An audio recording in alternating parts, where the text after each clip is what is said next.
ঢাকাই সিনেমার জনপ্রিয় নায়িকা পরীমনি মানেই নতুন নতুন আলোচনা। বিভিন্ন কর্মকাণ্ড ও ফেসবুক পোস্ট দিয়ে প্রায় আলোচনায় থাকেন জনপ্রিয় অভিনেত্রী। তবে সম্প্রতি এই নায়িকার প্রথম স্বামীর মর্মান্তিক সড়ক দুর্ঘটনায় মৃত্যু হওয়ায় তিনি নতুন করে আলোচনায় উঠে এসেছেন।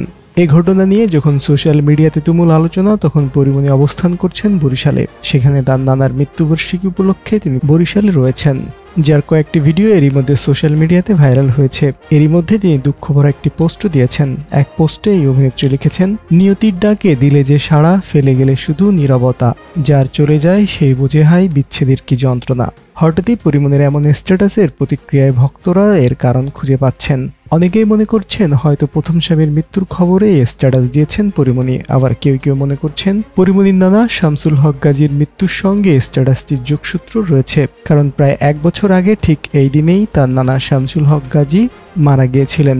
যদিও এর একদিন আগে শুক্রবার ভোরে ঢাকা ভাঙ্গা মহাসড়কের শিবচরের পাঁচচর এলাকায় সড়ক দুর্ঘটনায় মর্মান্তিক মৃত্যু হয় পরীমনির প্রথম স্বামী ইসমাইল হোসেন জমাদ্দারের। যদিও এরই মধ্যে ঘটেছে আরও একটি মৃত্যুর ঘটনা, সেটি হচ্ছে পরীমনির প্রথম সিনেমা ভালোবাসা সীমাহীনের পরিচালক শাহ আলম মণ্ডলও হাসপাতালে চিকিৎসাধীন অবস্থায় আজই মারা গেছেন।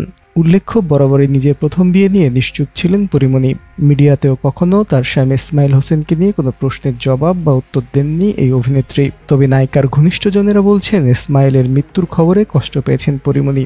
শুরু থেকেই যেহেতু এ বিয়ে নিয়ে তিনি নিশ্চুপ ছিলেন, তিনি সে কারণে ইসমাইলের মৃত্যুর খবরেও আনুষ্ঠানিক কোনো প্রতিক্রিয়া জানাননি।